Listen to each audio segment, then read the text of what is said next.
Evening each and everyone, हम पढ़ रहे हैं 11th क्लास अकाउंटेंसी। चैप्टर है हमारा प्रोविजन रिजर्व्स।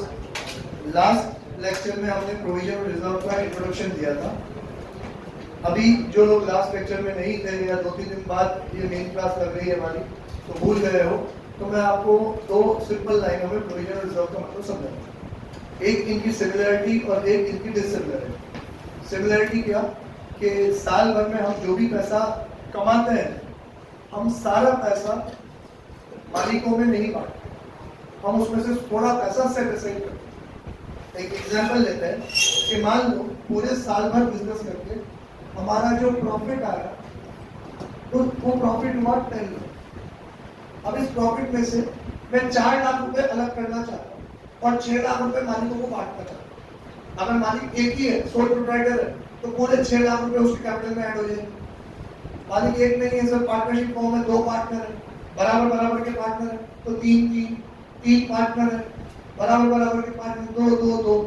या फिर कंपनी, तो कंपनी में तो बहुत सारे शेयर होल्डर्स होंगे, तो उनके शेयर्स के अकॉर्डिंगली उनको थोड़ा थोड़ा पैसा मिल जाएगा, जिसको अपन क्या बोलते हैं, डिविडेंड। ठीक है, तो मैं क्या करता हूँ, इसमें से 2 लाख रुपए तो एक माइनस कर देता हूँ, जिसको बोलता हूँ प्रोविजन, और 2 लाख रुपए एक और माइनस कर देता हूँ, जिसको मैं बोलता हूँ रिजर्व। टोटल कितना हो गया, बचा कितना, सॉरी मेरे पास 6 लाख। इसको हम बोलते हैं डिस्ट्रीब्यूशन ऑफ प्रॉफिट। क्या बोलते हैं? ऐसा प्रॉफिट जो मैंने क्या कर दिया, डिस्ट्रीब्यूट कर दिया, बांट दिया, मालिकों में बांट दिया। तो सर प्रॉफिट का वो हिस्सा जो हम सेट असाइड कर रहे हैं, एक बहाना बना रहे हैं रिजर्व का, एक बहाना बना रहे हैं अपन प्रोविजन। ठीक है, दोनों ही पैसा सेट असाइड क्यों कर रहे हैं, फ्यूचर के लिए। प्रोविजन में हम यूं कहते हैं कि सर भविष्य में कोई ऐसा नुकसान हो मुझे होने वाला है जो मुझे पता है होगा, गारंटी है होगा, पर कितने का है उसका एक रीजनेबल एस्टिमेट लगा सकता हूं, एग्जैक्ट अमाउंट नहीं। मैं कहूंगा प्रोविजन मतलब क्या सर, ऐसा फ्यूचर का एक्सपेंस या loss which can be reasonably estimated। खूबसूरत से हैंडराइटिंग में लिखा है, लेकिन समझ में आ रहा है कि सर प्रोविजन मतलब फ्यूचर का ऐसा खर्चा या लॉस जिसका हम रीजनेबल अंदाजा लगा सकते। और मैं अंदाजा नहीं, मान लो, सोच समझ के रीजनेबली जोड़ तोड़ के पता लगा सकते कि लगभग इतना खर्चा होगा, और एक मुझे पता है कितना खर्चा, एग्जैक्ट अमाउंट मुझे पता है कि फ्यूचर में मुझे कितना पैसा देना पड़ेगा। तो वो तो क्या है, लायबिलिटी। वो तो क्या है, लायबिलिटी। 3 तरीके हो गए, आप समझ। पहला लायबिलिटी, सर ये क्या है, सर इसमें भी तो फ्यूचर में पैसा देना पड़ेगा, और कितना पैसा देना पड़ेगा एग्जैक्टली पता है, तो वो महीने क्या है, लायबिलिटी। एग्जाम्पल, मैंने लोन ले रखा है, मुझे फ्यूचर में पैसे देने हैं, ये भी पता है, कितने का लोन है, कितने चुकाने हैं, ये भी पता है, तो फिर वो क्या बन गई मेरे लिए, लायबिलिटी। फिर एक है, सेकंड है मेरा प्रोविजन। प्रोविजन में क्या है भाई, तो सर प्रोविजन में फ्यूचर में खर्चा नुकसान तो होगा, ये तो मुझे पता है क्योंकि मैंने दुनिया देखी है, हर साल होता है, तो इस साल भी होगा ही होगा। दूसरा, अब ये खर्चा कितना होगा ये मुझे नहीं पता, तो मैं क्या लगा सकता हूँ, अंदाजा लगा सकता हूँ। तुम कौन एक साथ अंदाजा भी नहीं लगा सकते, तो फिर ये प्रोविजन नहीं। फिर प्रोविजन बनाने की जरूरत नहीं है, पैसे को अलग से जोड़ने की जरूरत नहीं। एग्जाम्पल, आपके ऊपर कोई केस हो गया कि जमीन का इलीगल पोजीशन का केस हो गया, या गुडविल का केस हो गया, या फिर पेटेंट का कोई केस हो रहा है, किसी भी तरीके से आपके ऊपर केस चल, तो वकील ये कह रहे हैं कि सर जीत भी सकते हैं, हार भी सकते हैं, अनसर्टेन है फ्यूचर। मैंने कहा हार गए तो कितने पैसे देने पड़ेंगे, कुछ नहीं कह सकते, लगे तो 1 लाख, नहीं लगे तो 10 लाख, कुछ कह नहीं सकते, अंदाजा लगा सकते हैं कि नहीं, तो फिर प्रोविजन बनाने की जरूरत। लेकिन अब थोड़ा टाइम और बीता, और वकील ये कह रहे हैं सर केस तो अपन हार ही सकते, ठीक है, हारेंगे तो पैसे कितने देने पड़ेंगे, सर लगभग 5 लाख रुपए देने पड़ेंगे। मैंने कहा एग्जैक्टली 5 लाख देने पड़ेंगे, नहीं सर अभी ऑर्डर थोड़ी है, ये तो मैं अंदाजे से बता रहा हूँ, थोड़ा कम ज़्यादा हो सकता है, 5,50,000 हो सकता है, 4.5 लाख हो सकता है, आप लगभग 5 लाख रुपए मान के चलो, ठीक है। मतलब फ्यूचर में नुकसान होने वाला है, ये भी कंफर्म, कितना नुकसान होने वाला है उसका अंदाजा लग सकता है कहाँ। तो आप क्या करो, अब अपने प्रॉफिट में से 5 लाख अलग से निकाल के क्या बना दो, प्रोविजन बना दो। समझ में आ रहा है क्या बना दो, प्रोविजन।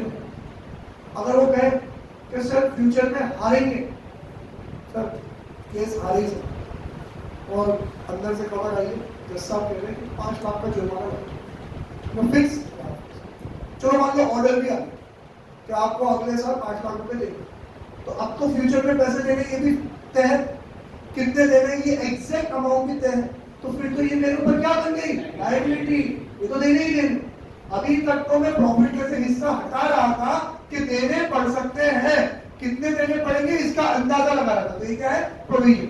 सर रिजर्व क्या, रिजर्व भी यही है कि भाई फ्यूचर अनसर्टेन है, कुछ भी हो सकता है, अपने पास थोड़ी बहुत सेविंग तो होनी चाहिए ना, तो मैंने पैसा से कसरत करके रख दिया। तो दोनों में सिमिलरिटी क्या है, प्रोविजन और रिजर्व में, कि हम सर फ्यूचर को सिक्योर करने के लिए आज ही अपने प्रॉफिट में से पैसा बचा के रखें, गले में जमा करके रखें, ठीक है। अब सर डिसिमिलरिटी क्या है, प्रोविजन बनाना हमारी मजबूरी है, वो बनता है खर्चे के लिए और नुकसान के लिए, और रिजर्व बनाना हमारी मजबूरी नहीं है, ये हमारा डिस्क्रिशन है, हमारी इच्छा है। हमारी इच्छा हो तो 2 बनाओ, हमारी इच्छा हो तो 4 बनाओ, हमारी इच्छा हो तो बचे हुए पूरे 8 लाख का डाल दूं, रिजर्व में डाल दूं, मालिक को इस साल तुम्हें कोई पैसा नहीं मिलेगा, हमारी मर्जी। सर क्यों कर रहे हो, रिजर्व क्यों कर रहे हो, अपनी फाइनेंशियल पोजीशन को स्ट्रॉन्ग करने के लिए।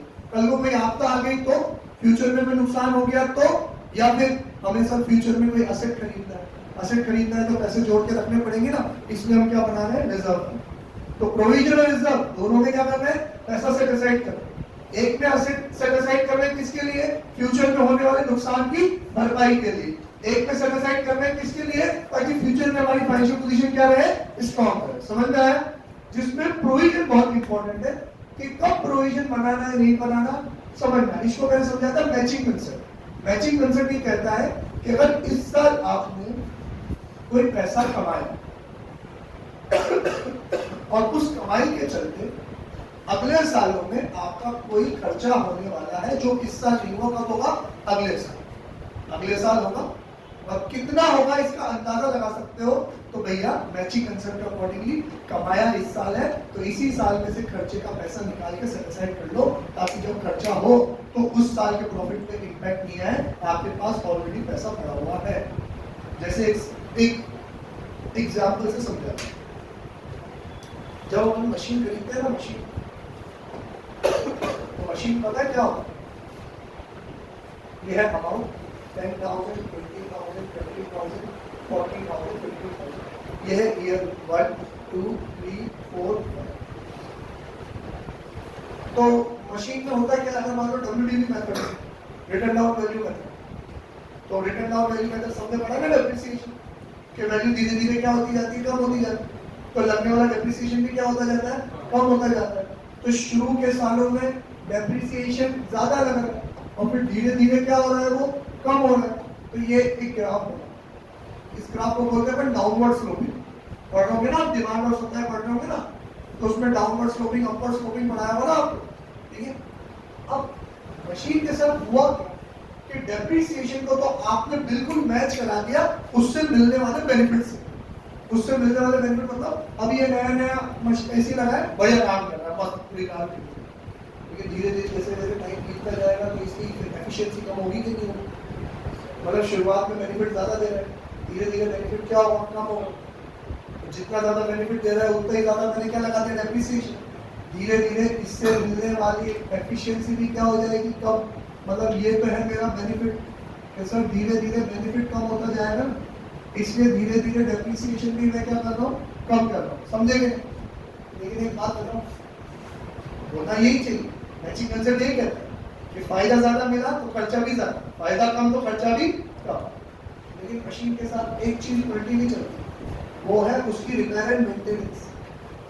कि नई नई मशीन होती है तो रिपेयरिंग कम होती है कि ज्यादा होती है, कम। और जैसे जैसे मशीन पुरानी होती जाती है रिपेयर एंड मेंटेनेंस क्या होती है, ज्यादा।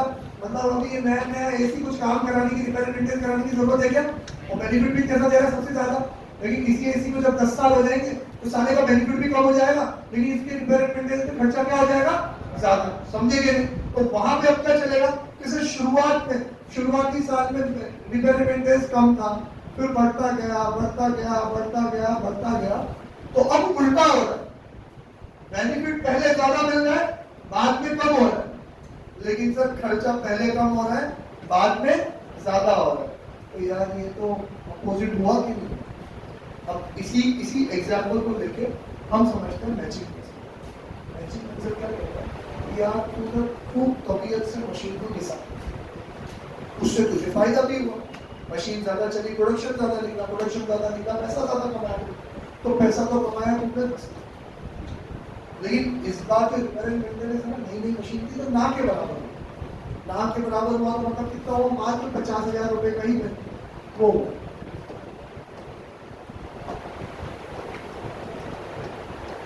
50,000 का ही खर्चा। तो आपको क्या लग रहा है? 9.5 लाख रुपए का क्या हो गया सर मेरा प्रॉफिट हो गया। पर मैं क्या कह रहा हूं, अगर तूने मशीन को इतना ज्यादा चला लिया है कि आने वाले सालों में ये दुख देगी, दुख देगी, तो इसके ऊपर क्या होगा? खर्चा होगा। किस चीज का खर्चा होगा? रिपेयर एंड मेंटेनेंस का। तो तब कमाई इतनी नहीं होगी जितना खर्चा होगा। मतलब तेरे आज के चक्कर में फ्यूचर में तेरा खर्चा होना कंफर्म हो गया कि नहीं हो गया? हो गया। वो खर्चा जो किससे जुड़ा हुआ है? आज से जुड़ा हुआ है। समझो पिछले अब अगले साल तेरे को 1 लाख रुपए की रिपेयर मेंटेनेंस और करानी पड़ेगी, जो किसकी वजह से? इस साल जो तूने मशीन चलाई उसकी वजह से। दिमाग मेजर में बैठ नहीं बैठ, तुमने इनकम बुक कर ली ईयर 1 में, और तुम्हारा खर्चा कब हो रहा है? ईयर 2 में। तो मैचिंग कंसेप्ट क्या कह रहा है? जिस साल इनकम बुक करो, खर्चा भी किस साल बुक करो? आप उसी साल बुक करो, भले ही वो खर्चा आपने इस साल देना करो, टेकअप करना हो आपको बाद में। तो अब मैं पता है क्या करूंगा? ये 9.5 लाख रुपए के प्रॉफिट में से provision for repair and maintenance एक पिगी बैंक बना लूंगा।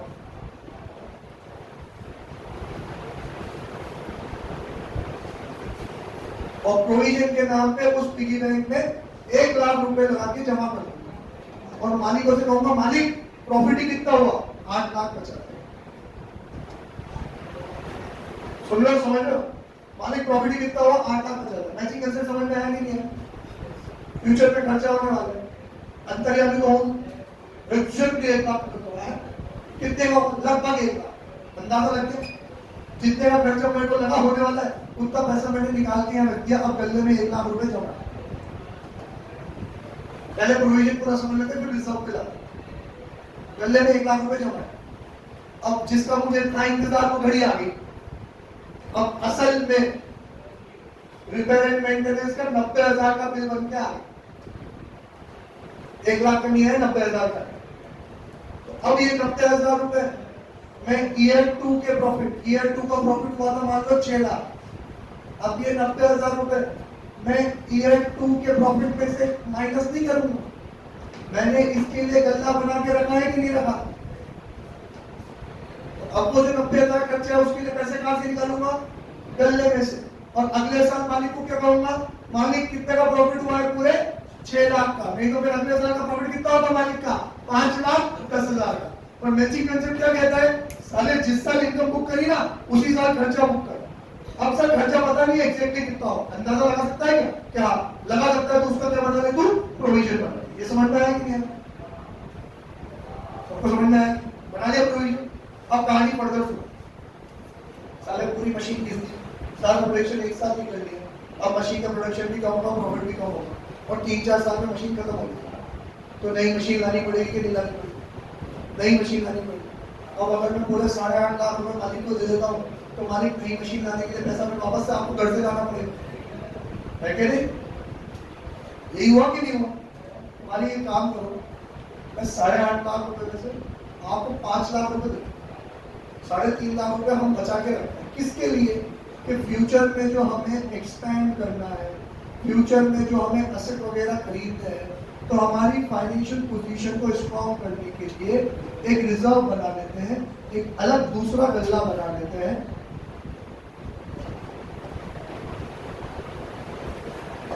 एक दूसरा गल्ला बना देते हैं, उसका नाम है रिजर्व, और उसमें 3.5 लाख रुपए डाल देते हैं। अब आपका प्रॉफिट कितना बचा है? 5 लाख। अब आपकी कैपिटल में कितना ऐड कर देंगे? 5 लाख। गल्ला 3.5 का ही क्यों बना रहे हो? मालिक को आप जानो, आपका काम जानो। आप कहो तो 3.5 लाख डालू मिल जाना, आप कहो तो 2.5 लाख डालू मिल जाना, आपकी मर्जी, क्योंकि मशीन ही लानी है अपन को। 3.5 डालोगे तो मशीन लाने में सहूलियत रहेगी, और 2.5 डालोगे तो मशीन लाने में जो दिक्कत आएगी वो भी तो फिर आपको ही झेलिए। हमारा क्या कि नहीं तू तो 3 लाख ही डाल, जयराम जी 3 डाल दो, 3 डाल दो, 5.5 आप देगा। तो ऐसी बात है तू तो 4 लाख रुपए डाल देना यार, अपन को तो धंधा ही करना है, बीच में घर थोड़ी जाना है। तो 4 लाख रुपए डाल, ठीक है 4 लाख रुपए डाल दो, 4.5 लाख रुपए आप ले लो, तो अपनी मर्जी। अब देखो दोनों मेरे बात करने के तरीके में ही फर्क है। वहां कह रहा हूं कि 1 लाख रुपए खर्चा होगा, तो यहाँ 1 लाख रुपए प्रोविजन में डालना जरूरी, कंपलसरी, क्योंकि ये कंसेप्ट है मैचिंग कंसेप्ट।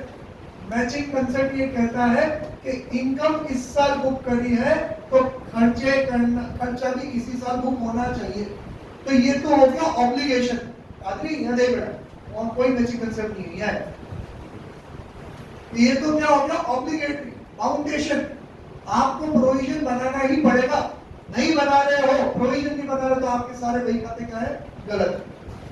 तो आपको तो प्रोविजन बनाना ही पड़ेगा, ये तो ऑब्लिगेशन।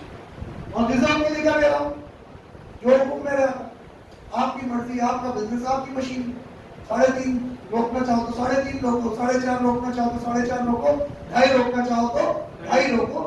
ये तो अपन सेफर साइड में लेके चल रहे हैं ताकि फ्यूचर में काम पड़े तो अपने पास पर्याप्त पैसा हो, किसी के सामने हाथ फैलाने की जरूरत। समझ में आया कि नहीं आया? क्लियर? तो आप जो चीजें माफ करा रहा हूँ वो माफ करते चलो।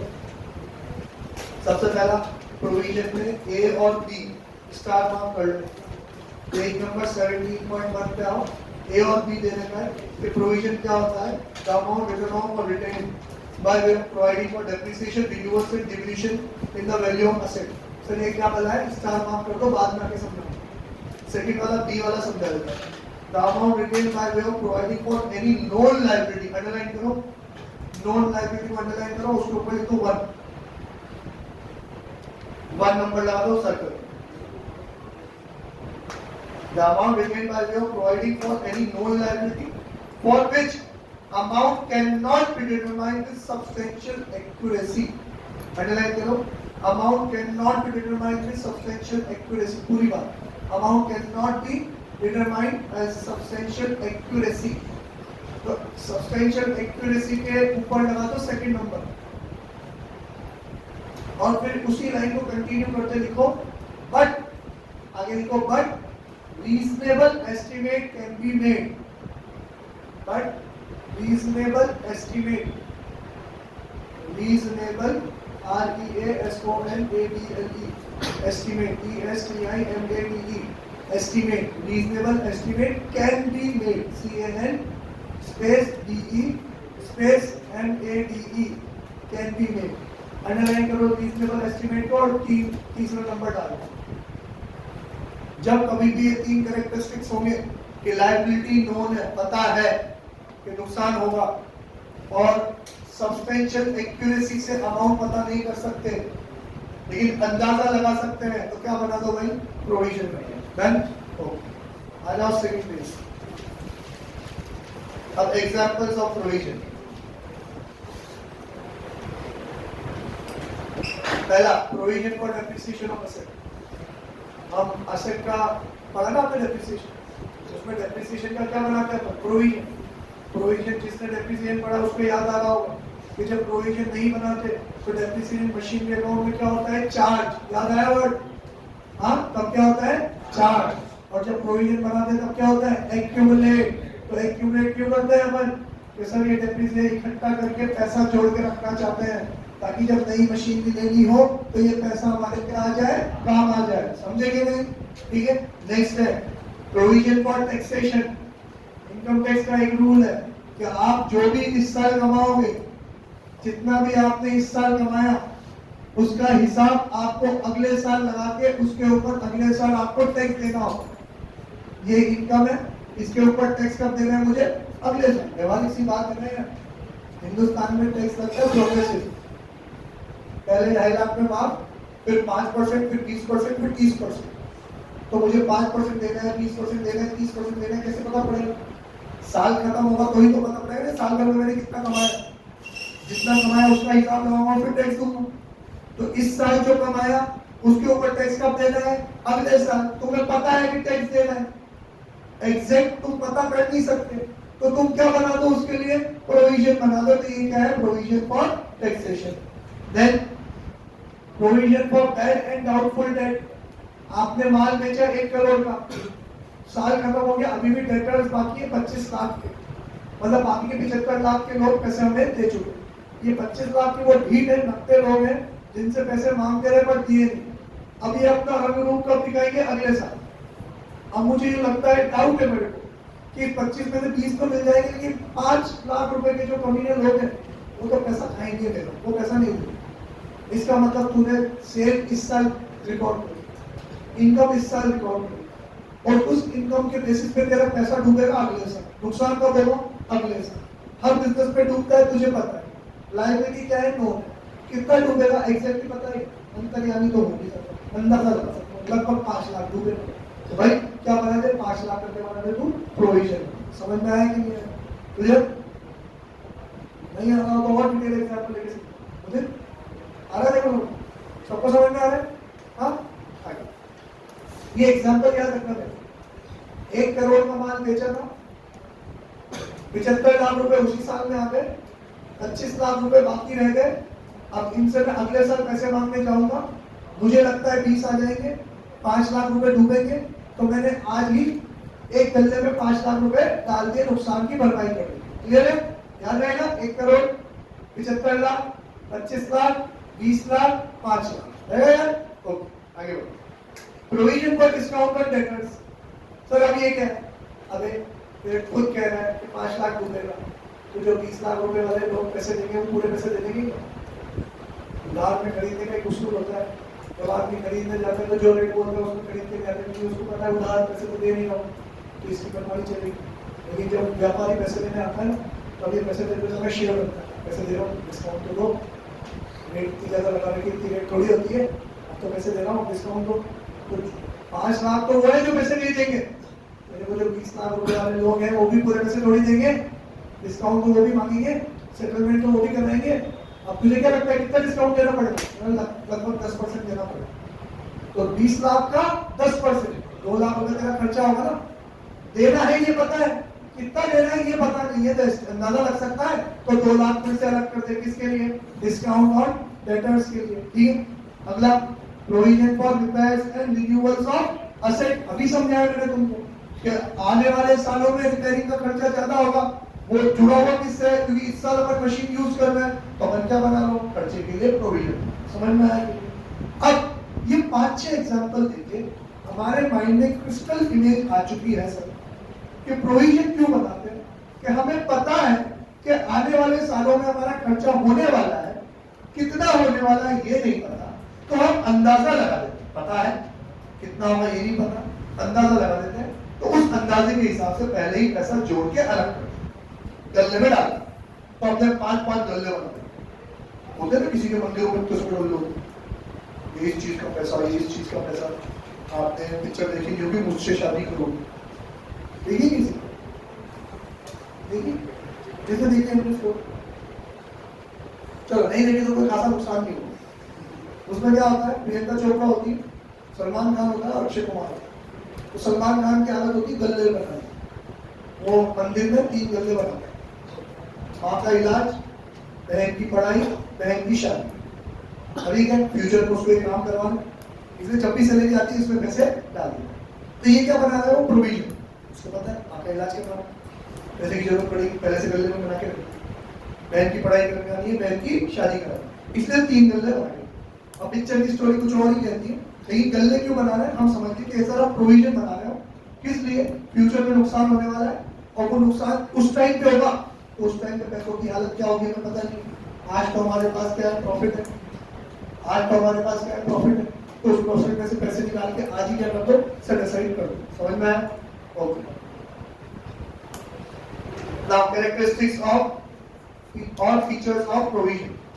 पहला, provision is made to meet a known liability, आपको पता है नुकसान, अंडरलाइन करो known liability. Second, the liability is known but the amount of such liability cannot be determined with reasonable accuracy, वापस अंडरलाइन करो, amount cannot be determined with reasonable accuracy, ये second number. और third, provision is charged against profit, underline करो, star mark करो, provision is charged against profit and as such reduces the profit for the year in which it is paid. Provision is charged, charge मतलब समझते हो आप, ये charge मतलब special accounting की दुनिया में, जैसे मैं आपसे फीस चार्ज करता हूँ, तो मैं फीस चार्ज करता हूँ ना, मैं आपसे फीस देता हूँ, तो प्रोविजन हम क्या करते हैं, प्रॉफिट में से चार्ज करते हैं, मतलब अगर प्रॉफिट मेरा 9.5 लाख है तो मैं उससे कहता हूँ गलत, प्रॉफिट 9.5 लाख नहीं, इस 9.5 लाख रुपए को कमाने के लिए मैंने मशीन चलाई है जिसमें आने वाले सालों में खर्चा होने वाला है, तो वो खर्चा भी किसी प्रॉफिट के चक्कर में होने वाला है, तो इस प्रॉफिट में से चार्ज करो, प्रोविजन का 1 लाख रुपए और चार्ज करो, प्रोविजन में डालो ताकि प्रॉफिट क्या हो जाए, कम हो जाए। समझ में आया? तो ये ऑब्लिगेशन है, चार्ज करना जरूरी है, प्रोविजन बनाने से आपका प्रॉफिट क्या हो जाता है, कम हो जाता है, रिजर्व बनाने से प्रॉफिट कम नहीं। रिजर्व तो मालिकों का पैसा है, आपने उनको दिया नहीं, अपने पास है, मालिक मांगेगा तो देना होगा, प्रोविजन मालिक नहीं मांग सकता, प्रोविजन तो हमें पता है लायबिलिटी उसके लिए रखा है, तो जब तक वो लायबिलिटी पे ऑफ नहीं होती, प्रोविजन पे मालिक का अधिकार नहीं है, रिजर्व पे मालिक का अधिकार है। रिजर्व तो हमने हमारी इच्छा से बनाया, उसको ना देके हमने हमारे पास रखा, वो मांगेगा तो उसको दे देंगे, नहीं मांगेगा तो हमारे पास रहेगा। क्लियर है बात? ठीक है, ओके। पर्पस और इंपॉर्टेंस ऑफ प्रोविजन, सर क्या पर्पस है इसका? पहला, तो ascertain the true net profit of the business. Sir मैं तो अंधकार में जी रहा था कि मेरे 9.5 लाख रुपए, ये तो आपने समझाया, आपको मैंने जो एग्जांपल याद रखने को कहा था ना आपको, वो एग्जांपल याद बताओ क्या था? 1 करोड़ की क्या थी सेल, मतलब अगर मैं प्रॉफिट लॉस अकाउंट बनाऊं तो 1 करोड़,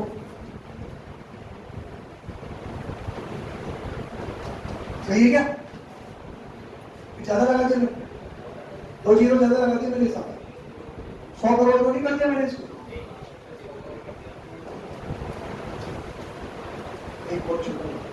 एक करोड़ की वजह से मान लेते हैं सारे खर्चे, माल खरीदने का, माल बेचने का, एडवर्टाइजिंग का, सैलरी सब मिला के सारा खर्चा था मेरा 85 लाख। सारा खर्चा कितना था? 85 लाख। 1 करोड़ में से 85 लाख का खर्चा हुआ, तो मुझे क्या लग रहा है कि मेरा जो प्रॉफिट है वो प्रॉफिट कितना है? 15 लाख। समझे कि नहीं समझे? तो आपको लग रहा है कि आपका प्रॉफिट 15 लाख, और फिर मैंने कहानी पूरी बताई, देखो तूने जो 1 करोड़ का माल सेल करा है, पूरे 1 करोड़ आने का तेरे पास, तो आपने क्या नहीं सर 75 लाख किया है, डेटर्स कितने बाकी है? डेटर्स कितने बाकी है? 25। पूरे पैसे मिलेंगे क्या तेरे को अगले साल? अगर तू कहते पूरे 25 लाख रुपए मिल जाएंगे तो तू सही कह रहा है, तेरा प्रॉफिट कितना है? 15 लाख, है ना? पूरे पैसे मिलेंगे, कितने डूबेंगे? लगभग 5 डूबेंगे। साले तो आज 15 लाख का प्रॉफिट कैसे मांग रहा है? तेरा तो 5 लाख अगले साल डूबने वाला है। जो इनकम कौन सी मिलेगी? हाँ, एक काम जल्दी से 15 में से 5 कम कर और कहाँ डाल? गल्ले में डाल, वापस से पिगी बैंक बनाओ, ये पिगी बैंक में डाल। कितने डालेगा? 5 लाख। ये किसके लिए बनाया तूने piggy bank? For bad debt के लिए, जो पैसा डूबेगा उसके लिए। मतलब तेरे 15 में से 5 लाख तो ये, अब तेरा प्रॉफिट कितना बचा? 10 लाख। फिर मैंने एक कहानी और सुनाई, ये जो 25 में से 5 डूब जाएंगे मुझे भी पता है, जो 20 मिलेंगे पूरे मिलेंगे, डिस्काउंट देना पड़ेगा। तू कह रहा है 2 लाख रुपए का डिस्काउंट देना पड़ेगा, मतलब वापस से तेरा खर्चा हो, तो क्या तेरा प्रॉफिट 10 लाख है क्या? नहीं ना, फ्यूचर में खर्चा होने वाला है कि नहीं है? कितना बचा हुआ? 2 लाख का। चल इस 10 लाख में से अब 2 लाख रुपए और माइनस कर, अब तेरा प्रॉफिट 8 लाख।